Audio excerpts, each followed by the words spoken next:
사랑하는 영락교회 지체들에게 주 안에서 평화 인사를 전합니다. 오늘은 2024년 10월 25일 금요일입니다.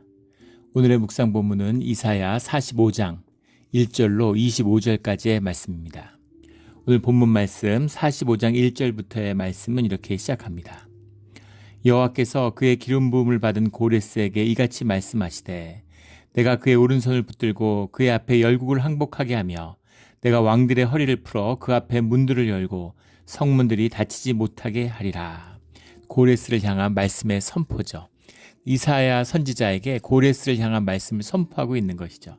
근데 놀라운 것은 그의 기름 부음을 받은 고레스라고 하는 이 말씀입니다. 사네립도 주님이 들어 쓰시죠. 에살핫돈도 주님이 들어 쓰십니다. 그런데 그런 아수르의 왕들과 바벨론의 왕들과 느부갓네살도 주님이 들어 쓰시는 거죠. 그것과 고레스는 다르다라고 하는 겁니다. 고레스는 단순히 주님이 쓰시는 것을 넘어서서 주님의 기름 부은 자고 주님이 세상을 구원하는 사역 가운데 세우신 자다 이렇게 말씀하고 있는 거죠. 이것이 이제 기독교인들, 종교인들을 불편하게 만들어요.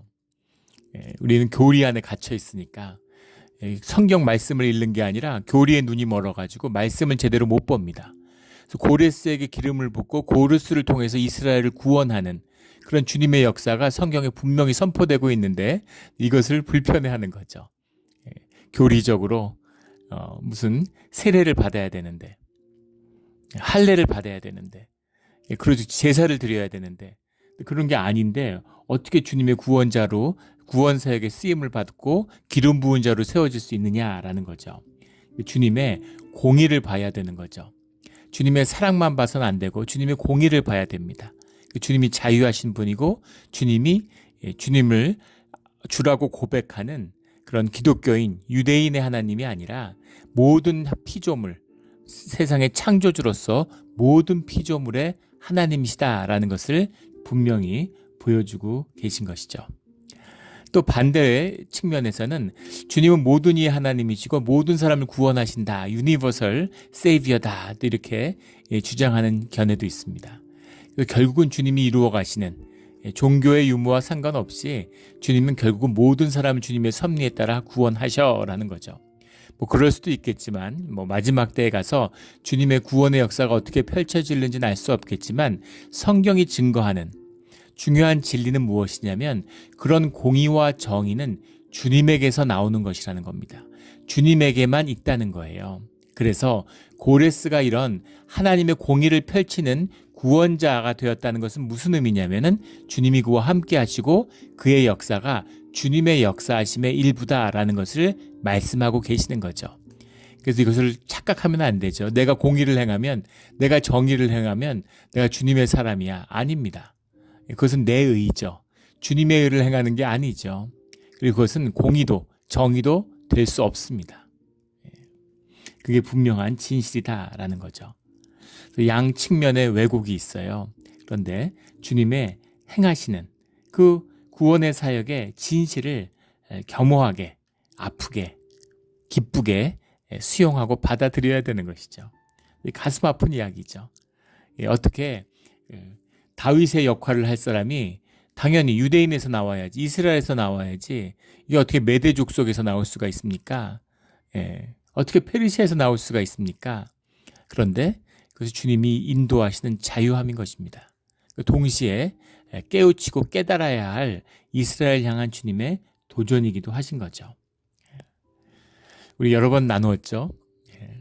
이 시대의 노예 해방과 이 시대의 노예를 향한 모든 부채를 갚는 이런 놀라운 일들, 미국이 160년 전에도 60년 전에도 하지 못했던 일을 그 고레스가 했다라는 거죠. 이걸 어떻게 할 수 있었겠어요? 이것을 주님이 행하시는 거죠. 고레스가 주님의 사람이고 주님의 일을 행했다는 의미가 고레스가 무슨 제사를 지내고 무슨 유대교를 받아들였다는 의미가 아니죠. 고레스는 마르둑을 섬기는 페르시아의 왕이니까, 그리고 그 노예 그 해방도 마르둑의 이름으로 했습니다. 근데 누구의 이름으로 한 것이 중요한 게 아니라 그것이 주님의 뜻과 공의를 행하는데 주님의 쓰임을 받은 것이다라는 거죠. 그럼에도 불구하고 그가 주님의 기름 부음을 받은 고레스라고 하는 말은 여전히 큰 도전이 되는 거죠. 주님은 우리가 상상할 수 없는 크신 분입니다. 그래서 아주 협소하고 아주 협애한 좁쌀 같은 교리 지식 이런 것으로 주님을 가두려고 해서는 안 돼요. 주님은 크신 분이고 자유하신 분이다라는 사실을 인정하는 것. 이것이 우리 신앙의 중요한 비밀입니다. 유대인들이 그걸 가두려고 하죠. 성전에 가두려고 하고 주님을 예루살렘에 가두려고 하고 유대의 민족 안에 가두려고 하는 거죠. 그런데 가두어지는 주님이 아니시다라는 거죠. 2절에 내가 너보다 앞서가서 험한 곳을 평탄하게 하며 논문을 쳐서 부수며 쇠빗장을 꺾고 주님이 앞서가시며 역사하신다. 실제 대부분의 고레스의 정복은 평화롭게 이루어졌습니다. 다 항복하고 문을 열고 한번 싸워보지도 않고 항복하는 일이 많았죠. 그렇게 항복했던 일은 고레스가 관대하고 고레스가 하는 일들이 무엇인지를 알기 때문에 그 성민들이 왜 고레스가 우리 성은 안 쳐들어올까? 빨리 좀 페르시아 군대가 쳐들어왔으면 이렇게 기대하고 있는 거예요. 평화의 왕인 거죠. 그냥 승승장구하는 겁니다. 주님이 하시는 방법이에요. 마치 빛이 어둠을 제거하듯이 평화가 전쟁을 분쟁을 누르는 것입니다. 3절에 내게 흑암 중에 보화와 은밀한 곳에 숨어있는 재물을 주어 내 이름을 부르는 자가 나 여호와 이스라엘 하나님 줄 내가 알게 하리라. 흑암 중에 보화와 은밀한 곳에 숨어있는 재물, 그 주님이 열어주셔서 부요하게 해주신다라는 거죠. 전쟁이라는 것이 얼마나 많은 돈이 듭니까? 그래서 중국 예전 그 아시아의 속담 가운데 5번 전쟁에 크게 이기면 나라가 망한다 이런 말이 있습니다. 오숙멸국인가 뭐 정확한 지금 단어는 기억이 안 나는데 전쟁을 해서 막 이겼다고 좋아하지만 결국 나라가 점점 쇠퇴하는 거죠. 근데 꼭 그렇지만은 않죠. 신비입니다. 이게 주님의 역사예요. 2차 세계대전의 승전국들, 영국, 프랑스, 소련 이런 나라들은 다 가난하게 됐죠. 그런데 패전국, 완전히 패배한 독일이나 일본은 오히려 더 잘 살게 됐어요. 어떻게 이런 일이 있을 수가 있습니까? 무지막지한 전비를 쓰고 영국이 주저앉았죠. 그런데 미국은 무지막지한, 영국하고 비교할 수도 없지만 무지막지한 전비를 썼는데 경제가 완전히 일어났습니다. 신비죠. 뭐 여러 가지 이유로 설명할 수 있겠지만 그건 이제 일이 있은 다음에 이런 거다 저런 거다 설명하는 것이지 그거를 무슨 메커니즘으로 설명하기 어렵죠. 두고 봐야겠지만 지금 러시아하고 우크라이나가 전쟁하는데 러시아가 그 엄청난 그 제재를 받고 있죠. 경제 제재를 받아서 러시아 경제가 쓰러질 줄 알았는데 3년이 지났는데 지금 경제가 러시아 역사 중에 가장 호황이라고 그러죠. 물론 그 의미가 주님이 함께 하시고 러시아가 의롭다는 얘기가 전혀 아니죠. 불의가 분명합니다. 힘 있다고 약한 나라를 괴롭히고 쳐들어가서 사람들 죽이고 못된 짓 하고 말해 뭐 하겠어요. 그러나 이것이 세상의 이치대로 현상의 이치대로 움직이는 게 아니라는 말씀을 드리고 싶은 거죠. 알 수 없습니다. 주님의 깊은 섭리가 있어요. 사업하시던 분들 그런 간증들 고백들 하시죠. 이렇게 해서 어렵고 저렇게 해서 어렵는데 결국 점점점 잘 돼서 사업이 잘 되는 거예요. 근데 또 잘 되는 줄 알았는데 삐끄덕해가지고 아무것도 아닌 일에 무너지기도 하는 거죠. 그런 겁니다. 그래서 알 수 없는 지금 세상을 보십시오. 그 엔비디아가 무슨 어마어마하죠. 그 기업 가치가 세계 1위 기업으로 떠오르고 게임 회사 그래픽 카드 만들던 회사가 인텔이 반도체 역사 그 자체잖아요. 반도체 왕입니다. 지금 인텔이 뭐 흔들흔들하죠. 퀄컴이 그 지금 인텔을 인수하겠다고 그렇게 얘기하고 있어요. 인텔의 주가가 이 엔비디아의 40분의 1이랍니다. 이 말도 안 되는 얘기, 있을 수 없는 얘기죠. 그러니까 정말 믿어지지 않는 일이에요. 이런 일들은. 그런 일들이 벌어지고 있는 거죠. 주님의 보이지 않는 은밀한 곳에 숨어있는 재물을 나누어 주시는 주님의 역사입니다. 내가 노력하고 내가 힘입어서 뭐가 되겠어요. 주님의 은혜가 함께 해야 되는 거죠. 주님이 내가 잘 먹고 잘 살라고 은밀한 곳에 숨겨진 흑암 중의 보화를 풀어주시는 것이 아니라 우리의 소명과 우리의 뜻 가운데 주님의 귀한 쓰임을 받을 때 우리의 필요를 주님이 채워주시는 거죠. 제가 한국에 잠깐 섬겼던 교회도 목사님이 개척해서 정말 큰 사역들을 많이 했습니다. 그런데 뭐 일본에 선교 사역을 해야 되겠다, 뭐 이런 사역을 해야 되겠다, 저런 사역을 하게 되겠다, 선교 사역에 대한 꿈을 가지고 그런 일을 막 펼쳐요. 처음에는 뭔가 준비되고 사람과 무슨 재원이 있는 줄 알았습니다. 아무것도 없어요. 아무것도 없는데 마치 그게 다 준비된 것처럼 주님께 기도하고 주님의 뜻을 구하는 거죠. 근데 늘 그런 얘기를 그 목사님이 했었거든요. 하나님 안에 뜻만 세워지면, 하나님 안에서 소명만 찾으면, 그러면 그분이 특이한 표현인데 손으로 이렇게 확 움켜쥐는 자세를 취하면서 재물이고 사람으로 확 다 끌어올 수 있다고, 주님이 하시는 일이다. 자신에 차서 본인의 간증이죠. 확신입니다. 몸으로 산. 정말 믿어지지 않을 정도로 사역이 시작되면 정말 재물과 사람이 모여요. 재원과 사람이 모여들어서 그 일이 이루어지더라고요. 참 신기한 일입니다. 당연한 일이지 어떻게 보면.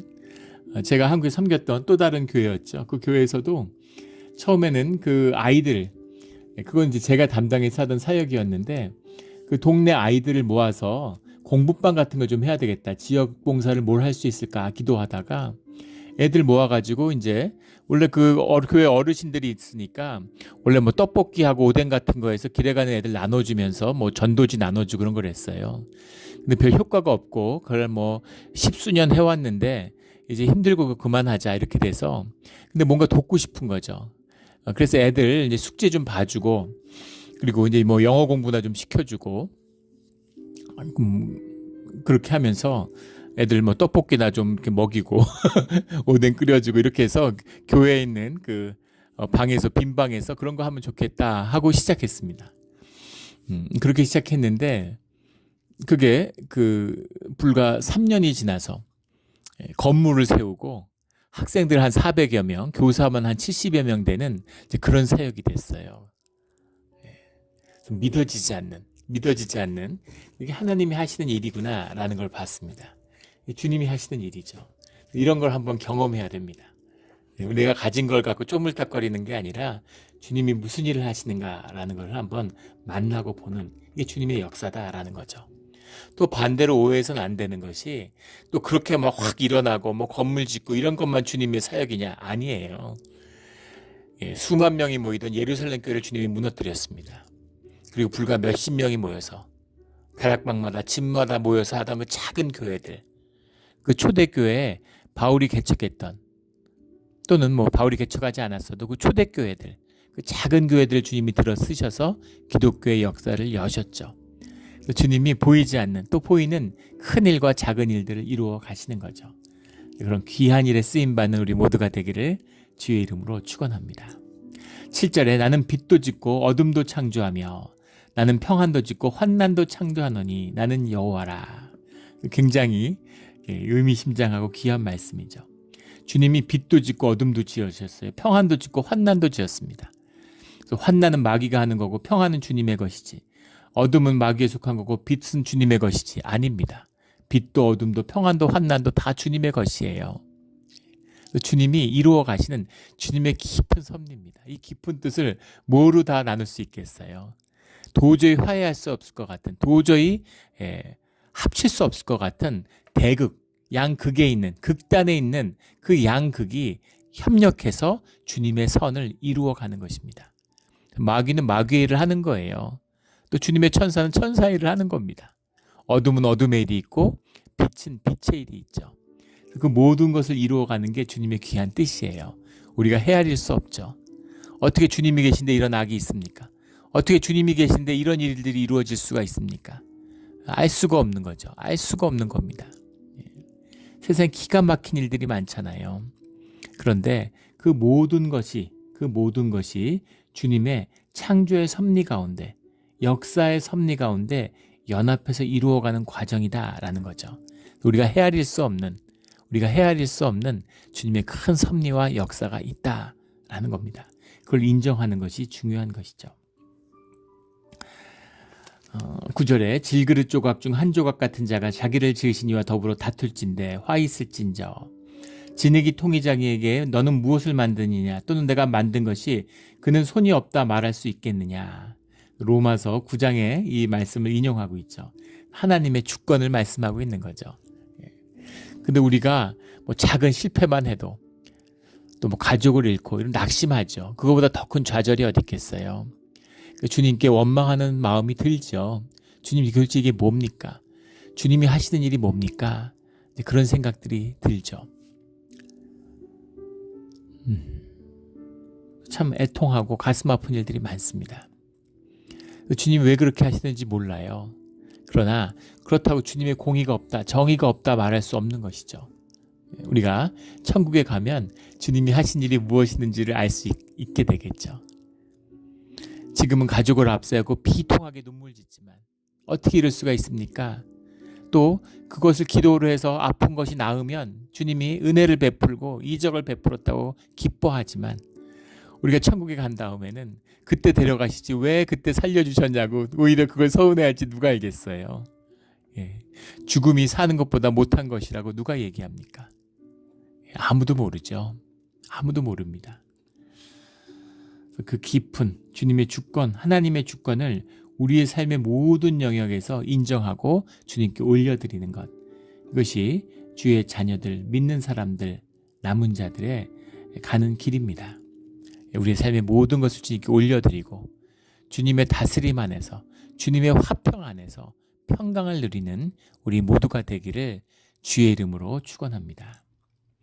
13절에 내가 공의로 그를 일으킨지라 그의 모든 길이 곧게 하리니 그가 나의 성읍을 건축할 것이며 사로잡힌 내 백성을 값이나 갚음이 없이 놓으리라. 만군의 여호와의 말이니라. 그렇게 주님의 말씀이 고레스를 통해서 이루어졌죠. 그래도 참 감사하지만 놀라운 기적이죠. 예.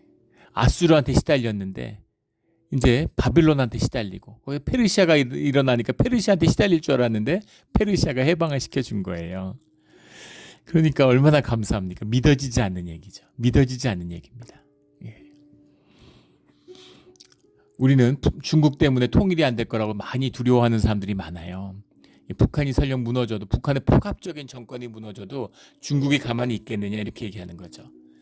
중국 때문에 안 될 줄 알았는데 근데 중국 때문에 통일이 될지 누가 알겠습니까? 그런 거죠. 예, 알 수 없는 거예요. 예, 알 수 없는 거죠. 그런 하나님이 이루어 가시는 그런 역사하심이 있다는 겁니다. 그래도 아쉬움이 있죠. 예, 다윗의 후손 가운데 이스라엘 가운데 요시야 왕이 히스기야 왕이 그렇게 유다를 세우고 예루살렘을 회복시켜야 되는 거 아니야? 그런 인물들이 나와서 다윗 왕 같은 사람이 나와야 되는 거 아니야? 근데 웬 고레스야? 마루둑을 섬기는 고레스가 어떻게 이런 일을 할 수가 있어? 근데 주님의 말씀하시는 종교에 빠져서 복음을 잃어버린 신앙을 잃어버린 이스라엘을 회복시키는 주님의 역사하심입니다. 생명의 역사 가운데는 늘 주님의 이런 놀라운 사역들이 함께하고 있죠. 15절에 구원자 이스라엘의 하나님이여 진실로 주는 스스로 숨어 계시는 하나님이시니이다. 신학적으로 굉장히 중요한 말씀이고 고백이죠. 스스로 숨어 계시는 하나님, 엘 미스타테르 엘로헤, 이슈라엘 모샤 이름 이스라엘 메시아. 엘이라는 게 하나님인데 미스타테르라는 게 하이드 숨긴다는 말입니다. 하나님이 엘로헤라는 것도 하나님이죠. 신이 신을 숨겼다. 이스라엘의 신, 구원자인 이스라엘의 신을 하나님이 숨겼다. 이제 이런 말인데 직역을 하면 스스로 숨어 계시는 하나님 이런 의미입니다. 숨어 계시는 하나님이신 걸 알겠군요. 이것을 이제 막 고레스 입장에서 고백하는 것이라면 하나님의 사역과 역사하심을 보고 하나님 엘로힘 하나님이 계시는군요. 하나님이 만군의 하나님이셨군요. 이스라엘의 하나님이 만군의 세상의 하나님이시군요. 라는 것을 알았습니다. 라는 고백이 될 수 있겠죠. 이사야의 입장에서는 두 가지 뜻이 있을 수 있겠습니다. 하나는 하나님이 이렇게 숨고 계시는 하나님의 뜻을 드러내지 않는 주님이시군요. 어떻게 고레스를 통해서 이스라엘을 해방시키십니까? 하나님은 정말 우리가 헤아릴 수 없는 하나님이시군요. 이런 뜻도 될 수 있고 하나님이 드러나시지 않고 하나님이 숨어 계신 줄 알았는데 이렇게 백주대낙에 정정당당하게 노예들이 해방되어서 선포하고 하나님의 이름을 선포하고 이스라엘로 돌아갈 수 있는, 예루살렘으로 돌아갈 수 있는 그런 일을 행하시는 공의의 하나님이시군요. 지금 하나님, 드러난 하나님을 보니까 하나님이 숨어 계셨다는 말이 무슨 말씀인지 알겠습니다. 하나님이 하나님을 드러내지 않으시다가 드러내신 하나님을 보니까 하나님은 스스로를 숨기시는 하나님이셨군요 라는 뜻으로도 해석할 수 있겠죠. 근데 하나님은 숨어 계시는 하나님이에요. 우리가 그런 걸 만날 때가 있죠. 왜 기도가 힘들어요? 주님이 기도에 응답하시고 기도를 들어주시는 건 분명합니다. 근데 주님의 때 주님의 뜻에 따라 하시지 나의 때에 나의 뜻에 따라 하시는 건 아니죠. 기도가 감사하면서도 힘든 거죠. 예전에 제가 섬겼던 교회에서 중보기도 모임이라는 걸 제가 인도했는데 권사님들, 기도 열심히 하시는 권사님들하고 매주 모여가지고 작전 기도를 했어요. 노트를 만들어서 기도 제목을 적고 또 그걸 기도하고 했습니다. 그러다가 이제 미국에 와서 여러 날 해가 지났는데 짐을 정리하다가 이사할 때가 돼서 그 짐을 정리하는데 그 안에 그 중보 기도 노트가 있더라고요. 그래서 그 기도를 중보 노트를 쭉 이렇게 넘겨보면서 제가 정말 소스라치게 놀랐습니다. 노트 한 권 분량인데 그 안에 있는 모든 작고 큰 제목을 다 응답해 주셨어요. 그래서 제가 너무 놀랐습니다. 이 모든 기도가 다 이루어졌구나. 이 모든 기도가 다 이루어졌구나. 그 달에, 그 해에, 그날에 이루어지지 않았지만 몇 년 지나서 또는 10년 지나서 결국은 다 이루어진 거예요. 그래서 굉장히 무릎을 치고 야, 주님은 살아계시는구나. 주님은 함께 하셨구나. 이걸 알았습니다. 근데 그 기도의 제목 다 잊어버렸죠. 그런데 주님은 잊어버리지 않으신 거예요. 이것이 기도입니다. 주님을 믿고 그 최선임이라고 믿고 주님께 올려드리는 거죠. 우리가 하는 일이에요. 지금은 꽁꽁 숨어 계시는 것 같지만 때가 되면 주님이 주님의 뜻을 드러내시는 것이죠. 19절에 나는 감추어진 곳과 캄캄한 땅에서 말하지 아니하였으며 야곱 자손에게 너희가 나를 혼돈 중에서 찾으라고 이르지 아니하였노라. 나 여호와는 의를 말하고 정직한 것을 알리느니라. 이 고백이죠. 보이지 않는데 찾아라. 안 보이는 거를 알아라. 이런 뜻이 아니고 밝히 드러나는 것을 봐라. 라는 그런 주님이시다. 공의의 하나님이시다. 라는 그 선포죠.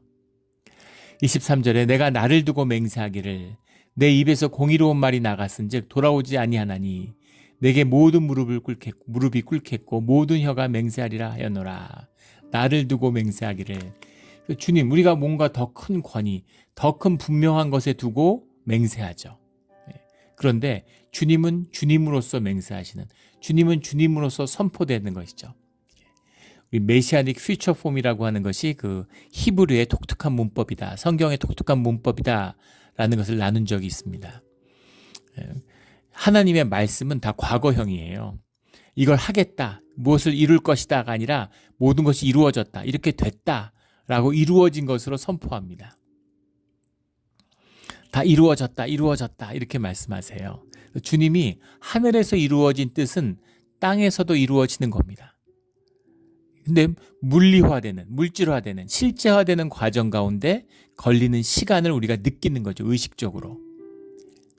주님 안에서는 이미 성취된 일이에요. 분명한 일입니다. 주님이 오실까 안 오실까? 주님이 반드시 오시죠.